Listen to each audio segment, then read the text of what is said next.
NX-LED, tatambakan daw ng PLDT. NX-LED Camillo na hindi basta-basta papayag. Papahirapan talaga ang PLDT at gagalingan. Import ng NX-LED, mag-improve kaya at maipanalo ang laro.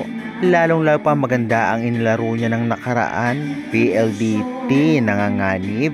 Yan ang ating pag-uusapan this video, kaya bigyan natin ng prediction kung anong team mananalo. Kaya before that guys, please naman, huwag niyong kalimutan mag-like, comment, subscribe, and pa-hit the notification bell for more Philippines volleyball updates. Maraming salamat. Well, ang laban nga ng NX-LED at PLDT ay magaganap 6:30 PM ngayong araw, October 31. PLDT alangayan kaya? Well, alam naman nating lahat na maganda ang inlaro ng NX-LED ng nakaraan at naghalimaw ang kanilang import. Magawa pa kaya nila ito ulit dito sa PLDT na alam naman natin magaling sa blockings?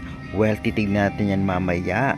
Masabi nga natin na talaga namang kung prediction ang pagbabasehan kung ano ang malakas posibleng manalo, PLDT yan, no doubt, dahil malakas talaga sila opensa, depensa at blockings.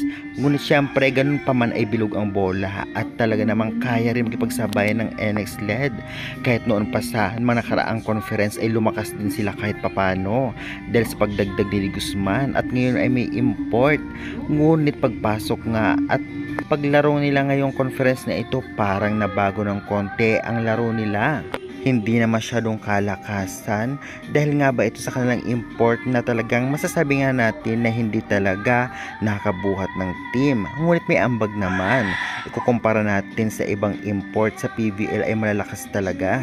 Ganun pa man ang mga ang laban nila ay bumabawi ito at talaga naman nag-score ng double digits.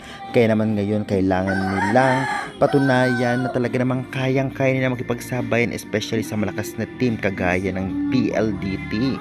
Laban na naman ng import to, at hindi lang yan, hindi lang kasi import ang babantayan sa PLDT. Kahit si Davison na ala import ang lakas. Kaya guys, excited na ba kayo? Sa tingin nyo anong team mananalo, NX-LED or PLDT? I-comment nyo na.